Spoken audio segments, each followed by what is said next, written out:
بسم اللہ الرحمن الرحیم۔ سچی محبت ملتی کیوں نہیں؟ آخر سچی محبت ملتی کیوں نہیں؟ مدلل جواب۔ مسئلہ یہ ہے کہ ہم محبت کرتے کرتے اس حد تک چلے جاتے ہیں کہ ہماری محبت بندہ پرستی پہ اتر آتی ہے، اور یہ کفر اور شرک ہے۔ اب ایک دل میں دو خدا ایک ساتھ کیسے رہ سکتے ہیں؟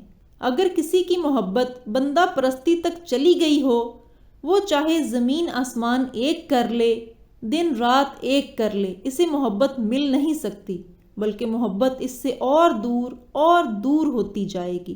خود بخود نہیں، بلکہ اللہ دور کرتا جائے گا، کیونکہ اللہ کی مرضی کے بغیر پتا بھی نہیں ہل سکتا۔ اگر آپ کی محبت بندہ پرستی تک چلی گئی تو آپ کی تباہی شروع ہو جائے گی، کیونکہ جو بندہ شرک کرتا ہے وہ اللہ کی غیرت کو للکارتا ہے، اور جس نے اللہ کی غیرت کو للکارا، ذلت و رسوائی اللہ نے اس کے مقدر میں لکھ دی۔ جس نے بندہ پرستی کی، اللہ نے اسے تھکا کے رکھ دیا اس کی چاہت میں، پھر ہوا وہ جو اللہ نے چاہا۔ اگر محبت کو حاصل کرنا چاہتے ہیں تو اپنی محبت کو اللہ کی محبت سے ٹکرانے سے بچاؤ، تاکہ پھر آپ یہ نہ کہتے پھرو کہ ہم نے محبت نہیں، شاید کوئی گناہ کر لیا جس کی ہمیں سزا مل گئی۔ جی ہاں، اگر آپ کی محبت اللہ کی محبت سے ٹکرا گئی تو آپ نے گناہ نہیں بلکہ ایک بہت بڑا ظلم کر لیا، اور ظالم کو اللہ کبھی بھی معاف نہیں کرتا۔ اس لیے محبت ہو جائے تو اپنی محبت کو گناہ اور شرک سے پاک رکھیں، اور اس حد تک کبھی نہ جائیں کہ آپ بندہ پرست ہو جائیں۔ بندے کو کھو کے آپ کو اللہ مل جاتا ہے، اللہ کو کھو کے کبھی بندہ نہیں ملتا۔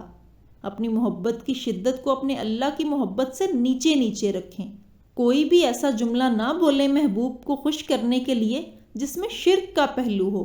جس نے آپ کے ساتھ رہنا ہے، اس کے لیے آپ کا احساس کرنا ہی کافی ہے۔ جس نے نہیں رہنا، اسے آپ نعوذ باللہ خدا کا درجہ بھی دے دیں، وہ نہیں رہے گا آپ کے ساتھ۔ محبت احساس کی حد تک اچھی چیز ہے، لیکن اگر آپ اس حد سے تجاوز کریں گے تو آپ کی محبت آپ کو گمراہ کر سکتی ہے۔ میں یہ نہیں کہتا کہ محبت نہ کرو، ضرور کرو، لیکن آپ کی محبت پاکیزہ اور جائز ہونی چاہیے، پھر ہی وہ آپ کو مل سکتی ہے، ورنہ آپ جو مرضی کر لیں، آپ کو سچی محبت کبھی نہیں مل سکتی۔ بڑے بڑے عاشقوں کی مثالیں آپ کے سامنے ہیں۔ ان کی محبت کی مثالیں تو ضرور بنی، لیکن شادی کسی کی بھی نہیں ہوئی، کیونکہ یہ لوگ بندہ پرست ہو گئے تھے۔ انہوں نے بندے کو ہی خدا سمجھ کے پوجنا شروع کر دیا تھا۔ حلال موت بھی انہیں نصیب نہیں ہوئی، ذلیل و خوار ہو کے مرے۔ جو لوگ اب کہیں گے ان کی محبت سچی تھی اس لیے ان کی مثالیں بنی، تو سمجھنے والوں کے لیے اس میں بھی دو پہلو ہیں۔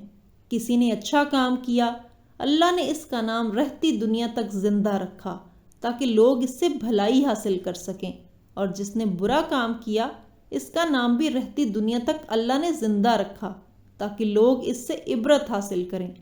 باقی اگر کسی کو میری بات سے اختلاف ہے تو وہ ضرور اختلاف کرے، کیونکہ علمی اختلاف علم کی خوبصورتی ہے۔